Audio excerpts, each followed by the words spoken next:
સુરત જિલ્લાના બારડોલી તાલુકાના માંગરોળિયા ગામે 102 વર્ષીય વાલીબાનું નિધન થયું। આજે ડીજેના તાલે ધૂન સાથે વાલીબાની અંતિમ યાત્રા કાઢવામાં આવી હતી। ગત વિધાનસભા તેમજ લોકસભાની ચૂંટણીમાં પણ વાલીબા મતદાન જાગૃતિ અંગે પ્રેરણા આપી હતી। આ વખતે ફરી એકવાર બારડોલીનું નામ ચર્ચાયું છે। ઘટના એ છે કે સુરત જિલ્લાના બારડોલી તાલુકામાં પાટીદારોનું ગણાતું નાનકડું એવું ગામ માંગરોળિયા ગામે વાલીબેન પટેલ, જેનું આજે 102 વર્ષની જેફ વયે નિધન થયું હતું। મોટી ઉંમરે વાલીબાનું નિધન થતાં ગામમાં પણ શોકની લાગણી પ્રસરી હતી। વાલીબા 102 વર્ષે પણ વહીવટીતંત્ર માટે પણ સરાહનીય કામગીરી કરી હતી। વાલીબાના નિધનને પરિવારજનોએ કંઈક આ રીતે શોક વ્યક્ત કરવાનું નક્કી કરાયું હતું।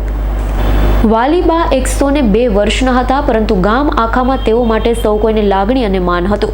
પુત્ર ગોવિંદભાઈ પટેલ, કે જેઓ વર્ષો પહેલા અમેરિકાના સિટીઝન છતાં બાની સેવા કરવા અમેરિકાની જાહો જલાલી છોડી ગામમાં વાલીબાની સેવા માટે રહ્યા।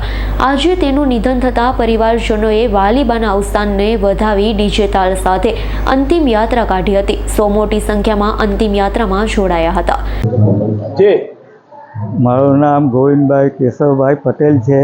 હું માંગરોળિયાનો રહેવાસી છું અને મારી બા વાલીબેન કેશવભાઈ એ 102 વર્ષ પટાવીને 103 વર્ષમાં એ દેવલોક થયા છે। તો એમના આત્માને શાંતિ થાય એવી ભગવાનને હું પ્રાર્થના કરું છું। અને અમે અમારો અમેરિકાનો ફોટો કરીને અમે મારી વાઈફ સાથે જે લતાબેન અમે બંને એમની સેવા કરી છે। અને ગણપતિના તહેવારમાં એ વિદાય લીધી છે અને અમે બારડોલી સ્મશાનમાં લઈ જવાના છે। તો એમના આત્માને શાંતિ મળે એ હું ભગવાનને પ્રાર્થના કરું છું। સુરેશ રાઠોડનો રિપોર્ટ, S9 ન્યૂઝ, બારડોલી। અમારી તમામ માહિતીથી અપડેટ રહેવા માટે જોડાયેલા રહો S9 ન્યૂઝ સાથે।